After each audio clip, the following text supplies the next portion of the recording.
O Primo Basílio, de Eça de Queiroz. Capítulo 9. Juliana voltara para casa de Luísa por conselhos da tia Vitória. «Olha, minha rica», tinha-lhe ela dito, «não há que ver, o pássaro fugiu-nos. Suspira, bem podes suspirar que o dinheiro grosso foi-se. Quem podia lá adivinhar que o homem desarvorava? Não, lá isso podes tirar daí o sentido, que dela escusas de esperar nem cheta.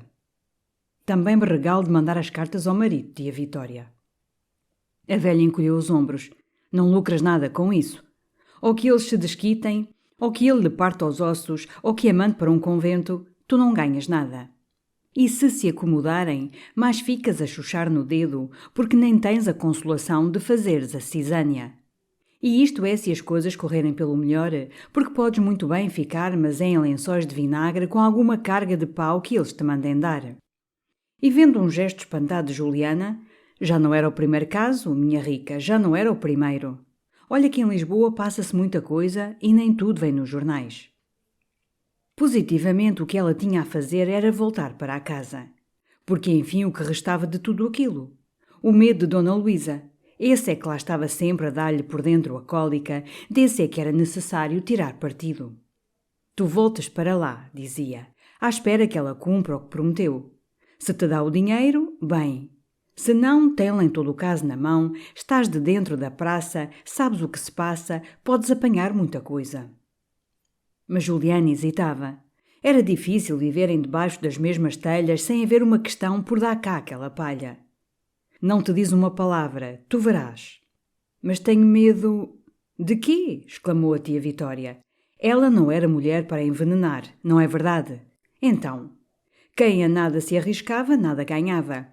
Isto é, se queres, acrescentou, se não, trata de arranjar noutra parte e deita as cartas para o fundo da arca. Que diabo! Tu vais ver, se não te convém, safas-te. Juliana decidiu ir a ver. E reconheceu logo que aquela finória da tia Vitória tinha carradas de razão. Luísa, com efeito, parecia resignada. Sebastião tinha ido para a Almada outra vez.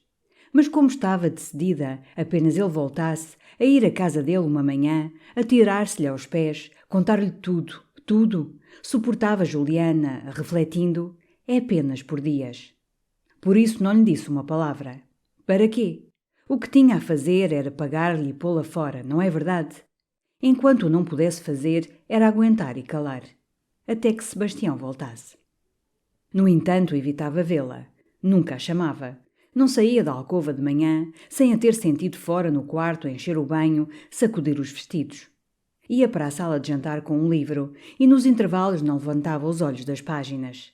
E durante todo o dia conservava-se no quarto com a porta fechada, lendo, costurando, pensando em Jorge, às vezes também em Basílio com ódio, desejando a volta de Sebastião e preparando a sua história.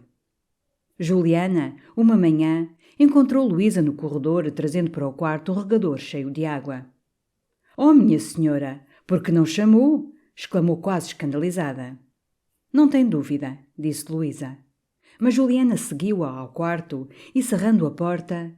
«Oh, minha senhora», disse muito ofendida, «isto assim não pode continuar. A senhora parece que tem medo de me ver, credo. Eu voltei para fazer o meu serviço como dantes. Verdade, verdade, naturalmente, sempre espero que a senhora faça o que prometeu. E lá largar as cartas não largo, sem ter seguro o pão da velhice.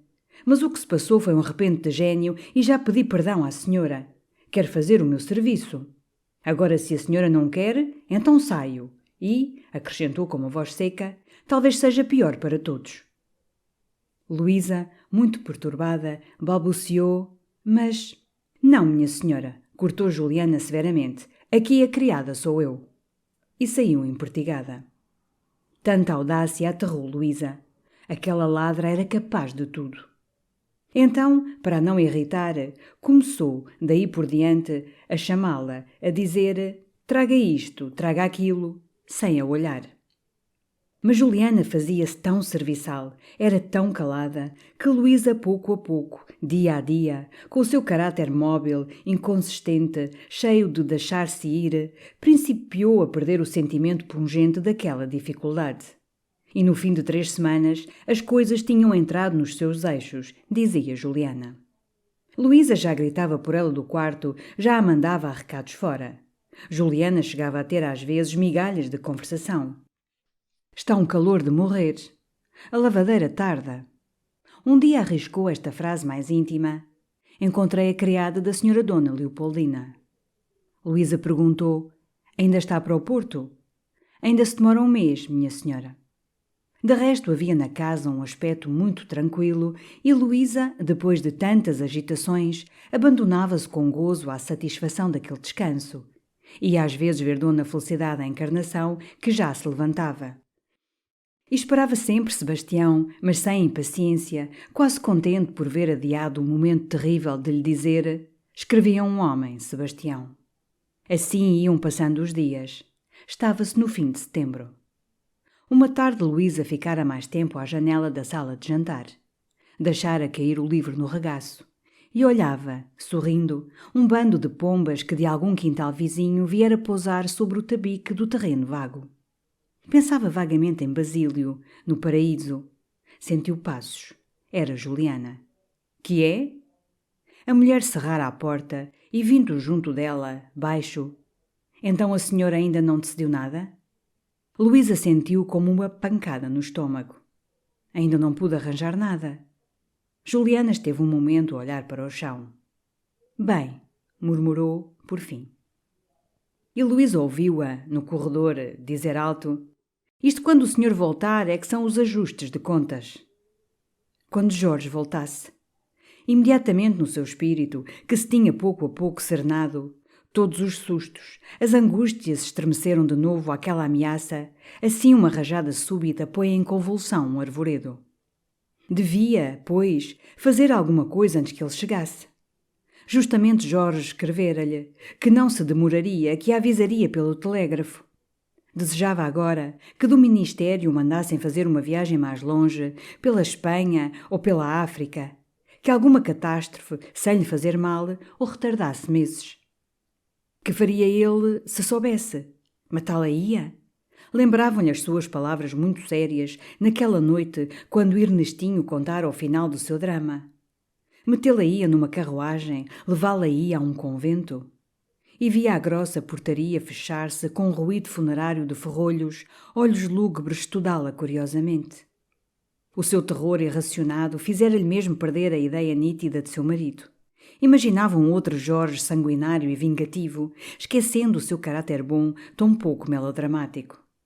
Um dia foi ao escritório, tomou a caixa das pistolas, fechou-a num baú de roupa velha e escondeu a chave. Uma ideia a amparava. Era que apenas Sebastião viesse de Almada, estava salva. E apesar daquela agonia miúda de todos os momentos, quase receava saber que ele tivesse chegado. Tanto a confissão da verdade lhe parecia uma agonia maior. Foi por esse tempo então que lhe veio uma lembrança. Escrever a Basílio. O terror permanente amolecera-lhe o orgulho, como a lenta infiltração da água faz a uma parede. E todos os dias começou a achar uma razão, mais uma, para se dirigir àquele infame. Fora seu amante, já sabia todo o caso das cartas, era o seu único parente. E não teria de dizer a Sebastião. Já às vezes pensara que não aceitar dinheiro de Basílio fora uma fanfarronada bem tola. Um dia, enfim, escreveu-lhe. Era uma carta longa, um pouco confusa, pedia-lhe 600.000 réis. Foi ela mesmo levá-la ao correio, sobrecarregando-a de estampilhas. Nessa tarde, por acaso, Sebastião, que chegara de Almada, veio vê-la. Recebeu-o com alegria, feliz por não ter de lhe contar. Falou da volta de Jorge. Aludiu mesmo ao primo Basílio, à pouca vergonha da vizinhança. Não, disse, é a primeira coisa que hei de contar ao Jorge. Porque se considerava salva agora. E todos os dias seguia a carta, no seu caminho para a França, como se a sua mesma vida fosse dentro daquele subscrito entregue ao acaso dos trens e à confusão das viagens. Chegara a Madrid, depois a Baiona, depois a Paris. Um carteiro corria a entregá-la na Rue Saint-Florentin. Basílio abria-a tremendo, enchia um subscrito de notas, muitas, que cobria de beijos, e o envelope, trazendo a sua salvação e o seu descanso, começava a rolar para baixo, pela França e pela Navarra, soprando como um monstro e apressando-se como um próprio. No dia em que a resposta devia chegar, levantou-se mais cedo, agitada, com o ouvido pregado na porta, esperando o toque do carteiro. Via-se já a expulsar Juliana, a soluçar de alegria. Mas às 10h30 começou a estar nervosa. Às 11 chamou Joana, que fosse saber se o carteiro passara. Diz que sim, minha senhora, que já passou. Canalha! Murmurou, pensando em Basílio. Talvez, todavia, não tivesse respondido no mesmo dia. Esperou ainda, mas desconsolada, já sem fé. Nada. Nem na outra manhã, nem nas seguintes. O infame. Veio-lhe então a ideia da loteria, porque insensivelmente a esperança tornara-se-lhe necessária. A primeira vez que saiu comprou umas poucas de cautelas. Apesar de não ser religiosa nem supersticiosa, meteu-as debaixo da pianha de um São Vicente de Paulo que tinha sobre a cômoda, na alcova. Não se perdia nada.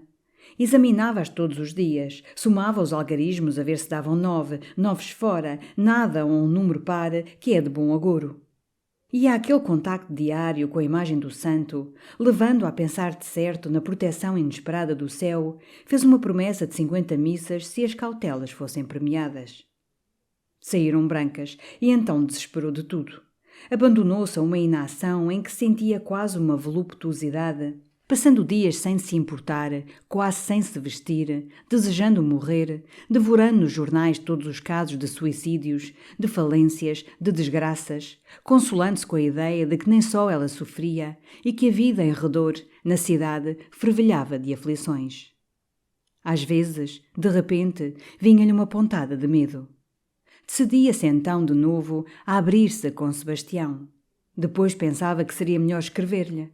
Mas não achava as palavras, não conseguia arranjar uma história racional. Vinha-lhe uma cobardia. E recaía na sua inércia, pensando: amanhã, amanhã. Quando, só, no seu quarto, se chegava por acaso à janela, punha-se a imaginar o que diria a vizinhança quando se soubesse. Condená-la-iam? Lamentá-la-iam? Diriam: que desavergonhada? Diriam: coitadinha? E por dentro da vidraça seguia, com um olhar quase aterrado, as passeatas do Paula pela rua, o embasbacamento obeso da carvoeira, as azevedos por trás das bambinelas de caça. Como eles todos gritariam: bem dizíamos nós, bem dizíamos nós. Que desgraça! Ou então via de repente Jorge, terrível, fora de si, com as cartas na mão, e encolhia-se como se já estivesse sob a cólera dos seus punhos fechados. Mas o que a torturava mais era a tranquilidade de Juliana, espanejando, cantarolando, servindo ao jantar de avental branco. Que tencionava ela? Que preparava ela? Às vezes vinha-lhe uma onda de raiva. Se fosse forte ou corajosa, de certo atirar-se-lhe ao pescoço para a esganar, arrancar-lhe a carta. Mas pobre dela, era uma mosquinha. Justamente numa dessas manhãs, Juliana entrou no quarto com o vestido de seda preta no braço. Estendeu-o na causeuse e mostrou a Luísa, na saia, ao pé do último folho, um rasgão largo que parecia feito com um prego. Vinha saber se a senhora queria que o mandasse à costureira. Luísa lembrava-se bem, rasgara-o uma manhã no paraíso a brincar com Basílio. Isto é fácil de arranjar, dizia Juliana, passando de leve a mão espalmada sobre a seda com a lentidão de uma carícia. Luísa examinava-o, hesitante. Ele também já não está novo. Olhe, guarde-o para você. Juliana estremeceu, fez-se vermelha. Oh, minha senhora! Exclamou, muito agradecida. É um rico presente. Muito agradecida, minha senhora. Realmente. E a voz perturbava-se-lhe. Tomou-o nos braços, com cuidado, correu logo à cozinha. E Luísa, que a seguir a pé ante pé, ouviu-a dizer toda excitada: é um rico presente, é o que há de melhor. E novo, uma rica seda. Fazia arrastar a cauda pelo chão com um frufru. Sempre o invejara, e tinha-o agora, era o seu vestido de seda. É de muito boa senhora, senhora Joana, é de um anjo. Luísa voltou ao quarto toda alvoroçada. Era como uma pessoa perdida de noite num descampado que de repente, ao longe, vê reluzir um clarão de vidraça. Estava salva. Era presenteá-la, era fartá-la. Começou logo a pensar no que lhe podia dar mais, pouco a pouco. O vestido roxo, roupas brancas, o roupão velho, uma pulseira. Daí a 2 dias, era um domingo, recebeu um telegrama de Jorge. Parto amanhã do carregado. Chego pelo comboio do Porto às 6 horas. Que sobressalto! Voltava, enfim. Era nova, era amorosa, e no primeiro momento todos os sustos, as inquietações desapareceram sob uma sensação de amor e de desejo que a inundou. Viria de madrugada, encontrá-la-ia deitada, e já pensava na delícia do seu primeiro beijo. Foi-se ver ao espelho. Estava um pouco magra, talvez, com a fisionomia um pouco fatigada. E a imagem de Jorge aparecia-lhe então muito nitidamente, mais queimada do sol, com os seus olhos ternos, o cabelo tão anelado. Que estranha coisa! Nunca lhe apetecera tanto vê-lo.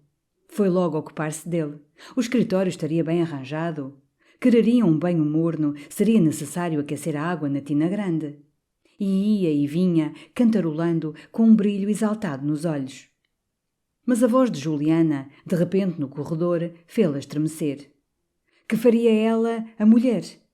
Ao menos que a deixasse naqueles primeiros dias gozar à volta de Jorge tranquilamente. Veio-lhe uma audácia, chamou-a. Juliana entrou, com o vestido de seda novo, movendo-se cuidadosamente. Quer alguma coisa, minha senhora? O senhor Jorge volta amanhã, disse Luísa. E suspendeu-se. O coração batia-lhe fortemente.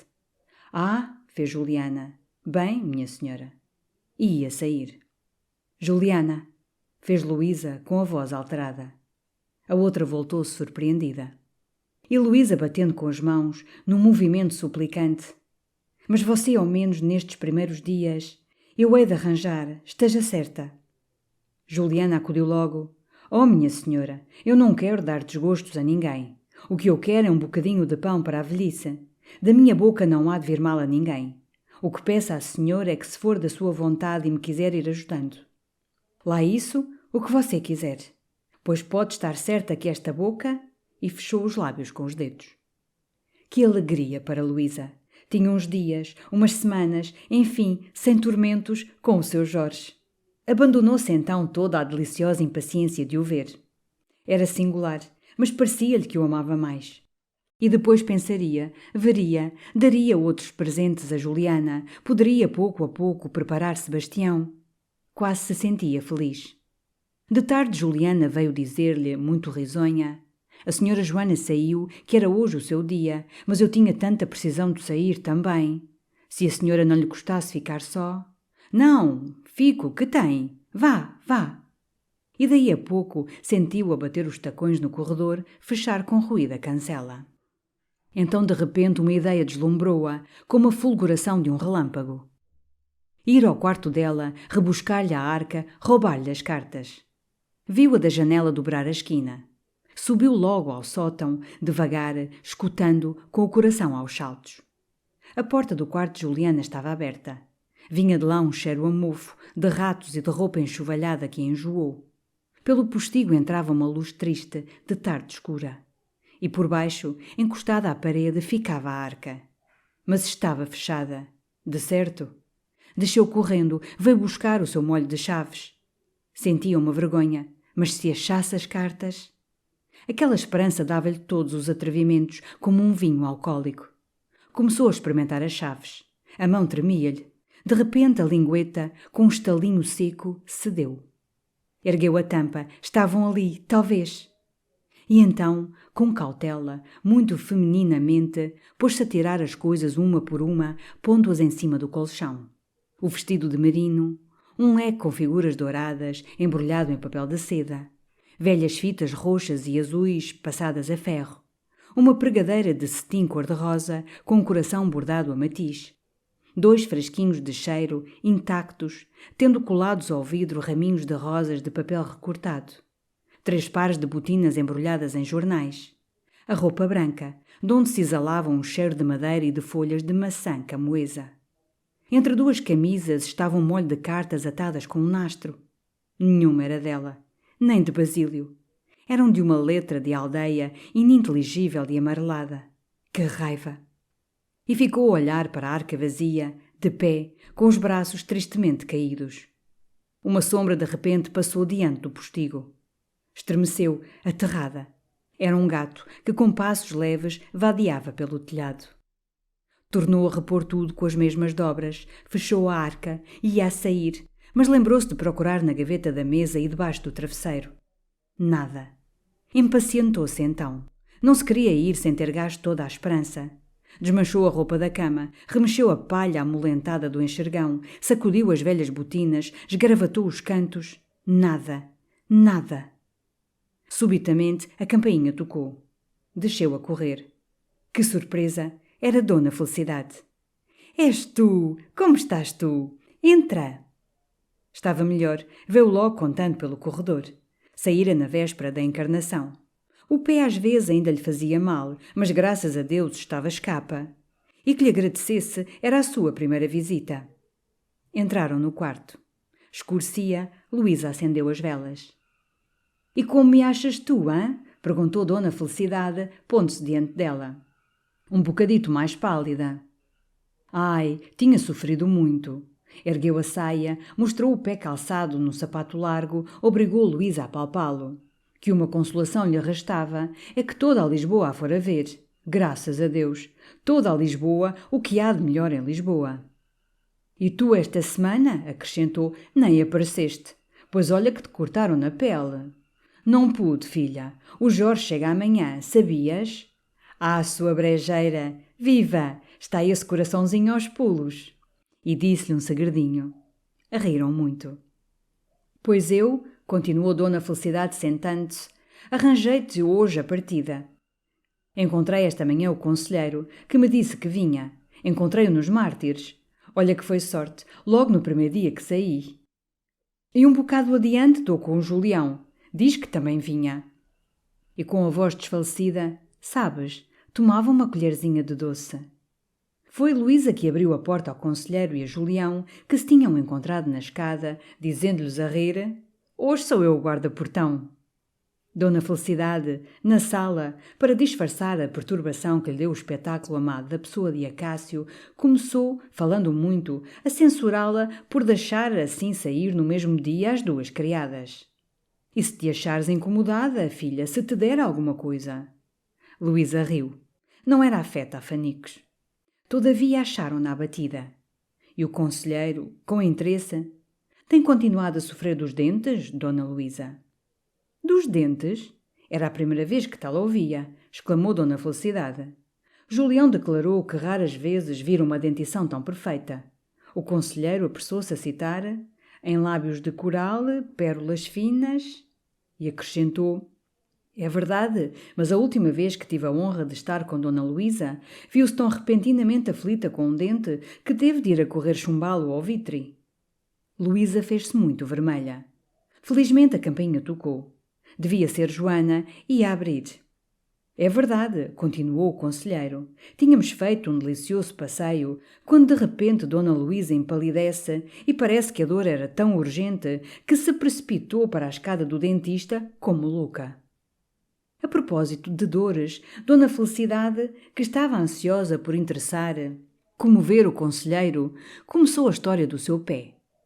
Disse a queda, o milagre de não ter morrido, as visitas assíduas de condessas e viscondessas, o susto em toda a encarnação, os cuidados do bom doutor Caminha.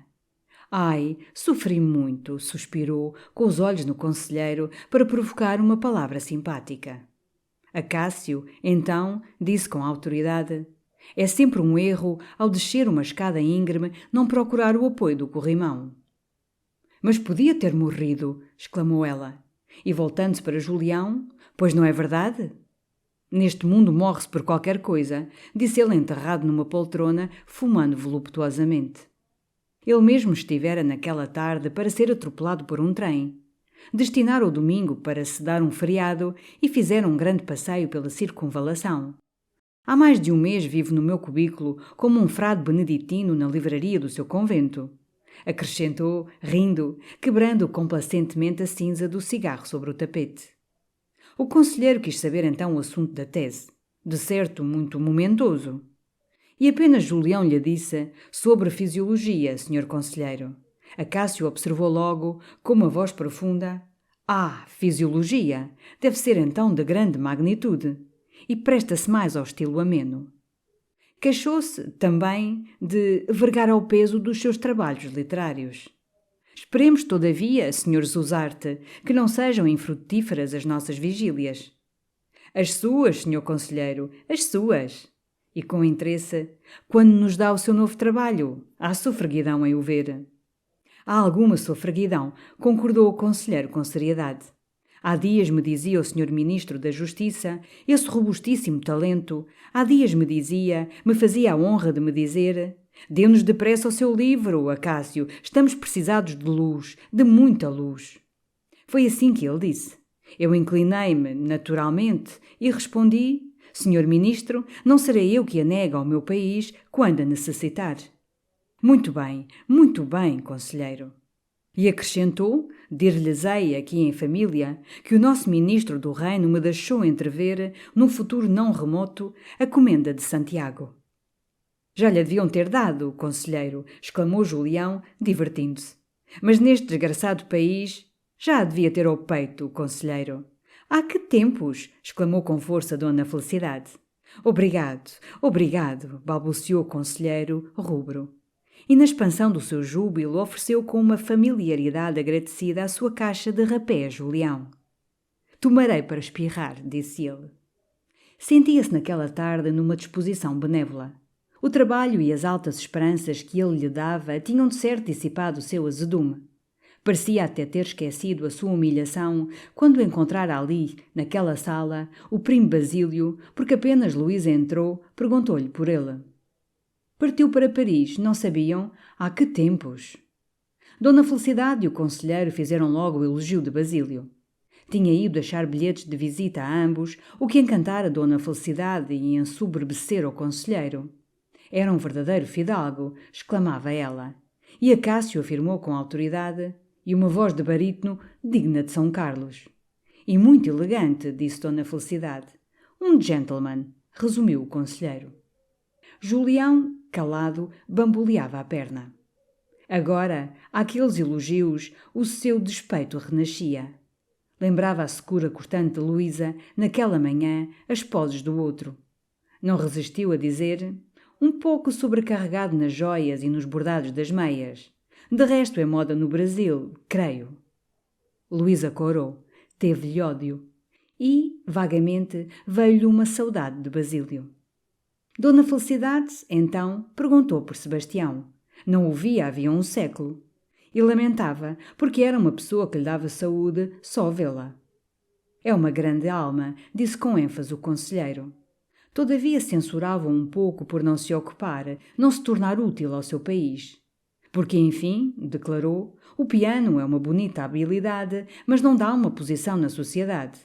Citou então Ernestinho, que, posto que dando-se à arte dramática, era todavia, e a sua voz tornou-se grave, segundo todas as informações, um excelente empregado aduaneiro. Que fazia ele, Ernestinho? Perguntaram. Julião tinha-o encontrado. Dissera-lhe que a honra e paixão ia daí a 2 semanas já se estavam a imprimir os cartazes e na Rua dos Condes já lhe não chamavam senão o Dumas Filho português. E o pobre rapaz cresce realmente um Dumas Filho. Não conheço esse autor, disse com gravidade o conselheiro, posto que me pareça, pelo nome, ser filho do escritor que se tornou famoso pelos 3 Mosqueteiros e outras obras de imaginação. Mas, de resto, o nosso Ledesma é um esmerado cultor da arte dos Corneia. Não lhe parece, Dona Luísa? Sim, disse ela com um sorriso vago. Parecia preocupada. Fora já 2 vezes ao relógio do quarto ver as horas. Quase 10, e Juliana sem voltar. Quem havia de servir o chá? Ela mesmo foi pôr as chávenas no tabuleiro, a armar o paliteiro. Quando voltou à sala notou um silêncio enfastiado. Queriam que fosse tocar? Perguntou. Mas Dona Felicidade, que olhava, ao pé de Julião, as gravuras do Dante, ilustrado por G. Doré, que ele folheava com o volume sobre os joelhos, exclamou, de repente, «Ai, que bonito! Que é?» Muito bonito. Viste, Luísa? Luísa aproximou-se. É um caso de amor infeliz, senhora Dona Felicidade, disse Julião. É a história triste de Paulo e Francesca de Rimini. Explicando o desenho, aquela senhora sentada é Francesca.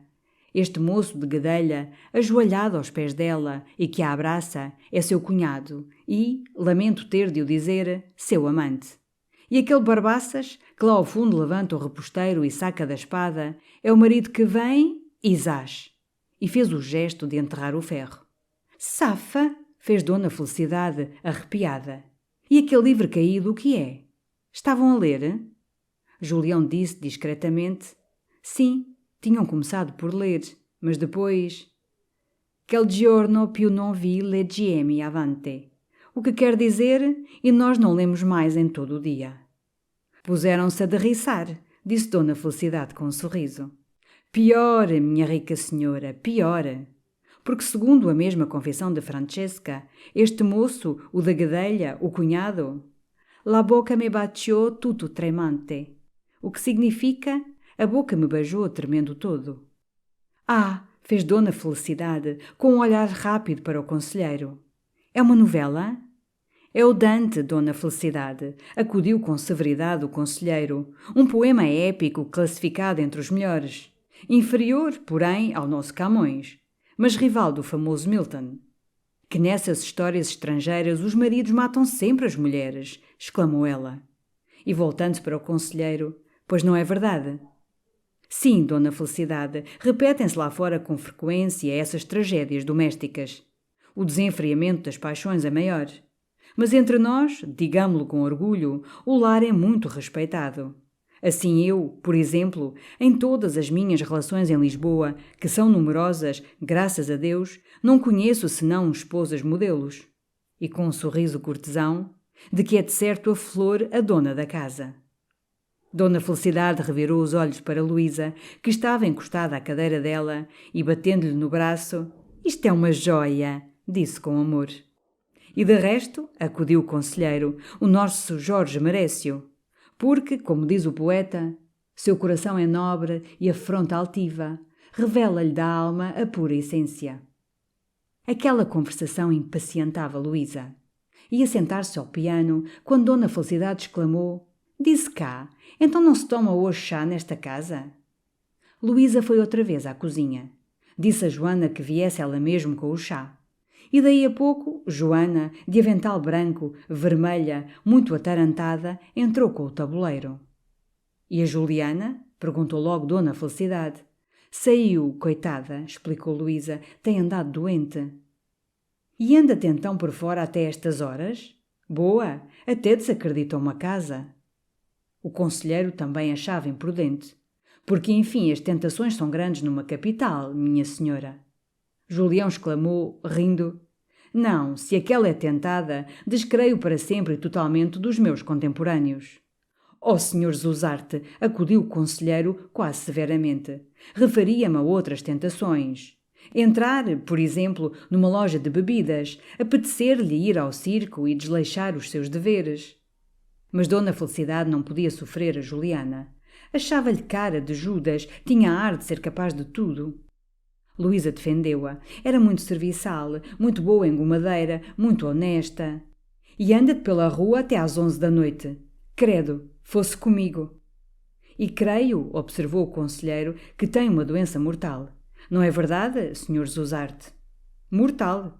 Um aneurisma, respondeu Julião sem levantar os olhos do Dante. Ainda para mais, exclamou Dona Felicidade. E abaixando a voz, tu o que deves fazer é descartar-te dela. Uma criada com uma doença dessas, que até lhe pode arrebentar a vir dar um copo de água à gente. Cruzes. O conselheiro apoiava. E às vezes, que embaraços com a autoridade. Julião fechou o Dante e disse: Eu tenho-me esquecido de avisar o Jorge, mas um dia a criatura cai-lhes redonda no chão. E sorveu um golo de chá. Luísa estava aflita. Parecia-lhe que uma nova complicação se formava para a torturar. Pôs-se a dizer que era tão difícil arranjar criadas. Lá isso era, concordaram. Falaram de criados, das suas exigências. Estavam cada vez mais atrevidos. e em lhes dando confiança, e que imoralidade. Muitas vezes a culpa é das amas, disse Dona Felicidade. Fazem das criadas confidentes e isto, em elas apanhando um segredo, tornam-se as donas da casa. As mãos trêmulas de Luísa faziam tilintar a chávena. Disse, com uma voz afetadamente risonha: "E o conselheiro, que tal de criados?" Acácio tossiu. "Bem, tenho uma pessoa respeitável, com bom paladar, muito escrupulosa em contas." "E que não é feia", acudiu Julião. "Assim me pareceu uma vez que fui à rua do Ferregial." Uma vermelhidão espalhara-se pela calva do conselheiro. Dona Felicidade fitava-o ansiosamente com a pupila chamejante. Acácio, então, disse com severidade: "Nunca reparo para a fisionomia dos subalternos, Sr. Zuzarte." Julião ergueu-se e, enterrando as mãos nos bolsos, jovialmente: "Foi um grande erro abolir a escravatura." "E o princípio da liberdade?" acudiu logo o conselheiro. "E o princípio da liberdade? Que os pretos eram grandes cozinheiros, concordo, mas a liberdade é um bem maior." Alargou-se então em considerações. Fulminou os horrores do tráfego, lançou suspeitas sobre a filantropia dos ingleses, foi severo com os plantadores da Nova Orleans, contou o caso de Charles e Georges. Dirigia-se exclusivamente a Julião, que fumava cabisbaixo.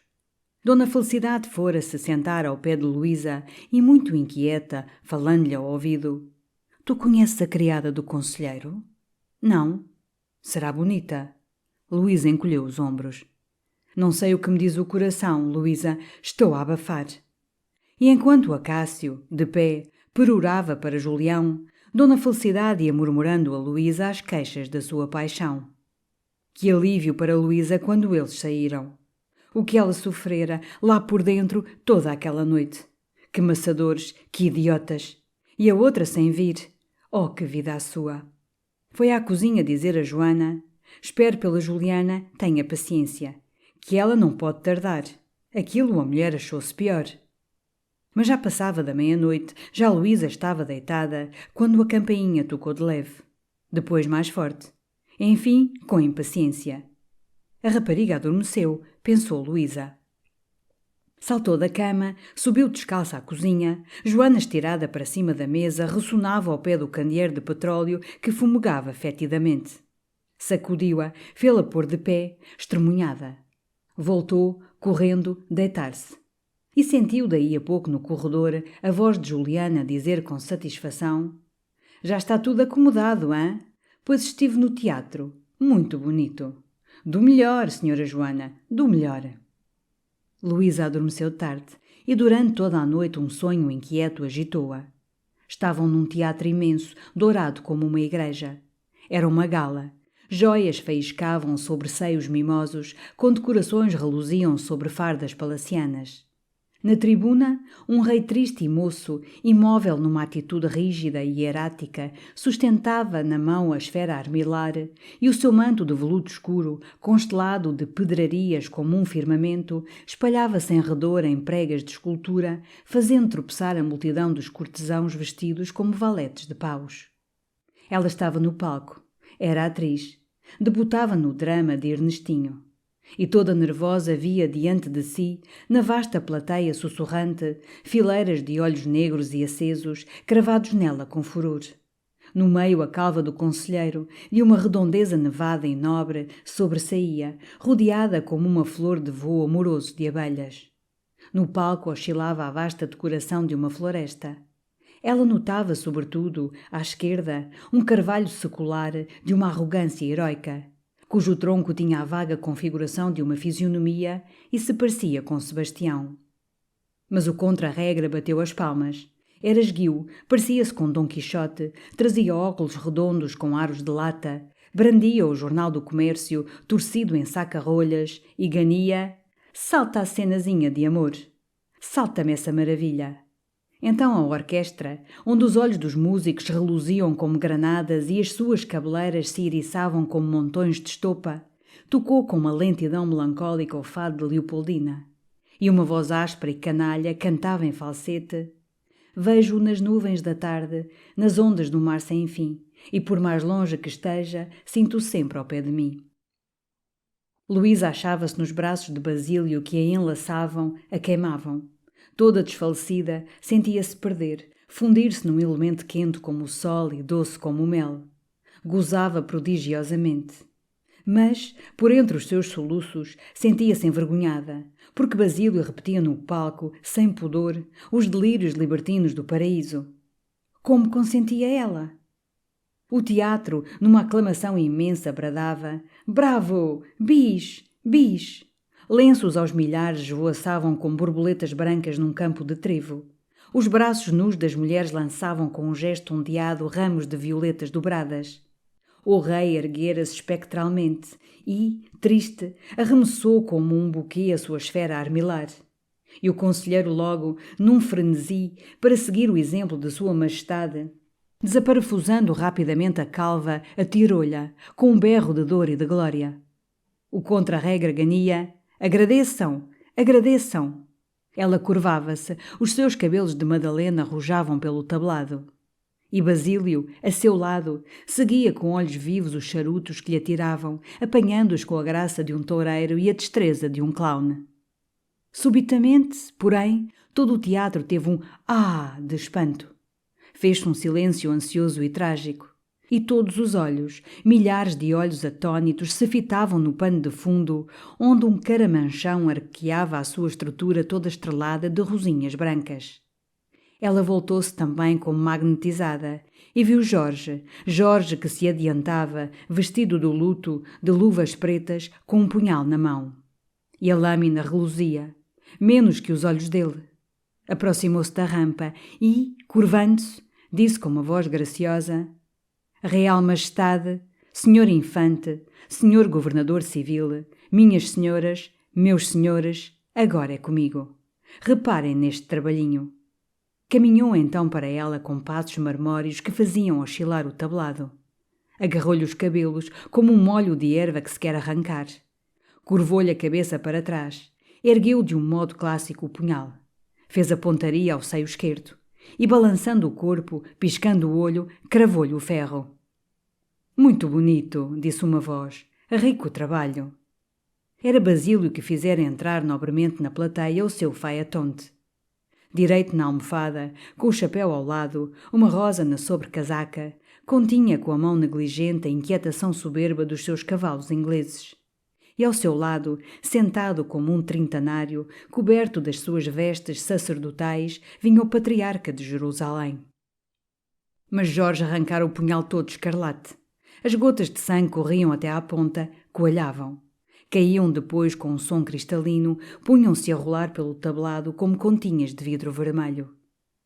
Ela deitara-se, expirante, sob o carvalho que se parecia com Sebastião. Então, como a terra era dura, a árvore estendeu por baixo dela as suas raízes, macias como coxins de penas. Como o sol a mordia, a árvore desdobrou sobre ela as suas ramagens como os panos de uma tenda. E das folhas deixava-lhe escorrer sobre os lábios gotas de vinho da madeira. Ela via, no entanto, com terror o seu sangue sair da ferida, vermelho e forte, correr, alastrar-se, fazendo poças aqui, ribeirinhos tortuosos além. E ouvia a plateia berrar: O autor! Fora o autor! Ernestinho, muito frisado, pálido, apareceu. Agradecia soluçando. E às cortesias saltava aqui, acolá, para não sujar no sangue da prima Luísa os seus sapatinhos de verniz. Sentiu que ia morrer. Uma voz disse vagamente: Olá, como vai isso? Parecia-lhe de Jorge. De onde vinha? Do céu? Da plateia? Do corredor? Um ruído forte, como de uma mala que se deixa cair, acordou-a. Sentou-se na cama. Bem, deixe aí, disse a voz de Jorge. Saltou em camisa. Ele entrava. E ficaram enlaçados, num longo abraço, os beiços colados, sem uma palavra. O relógio do quarto dava 7 horas.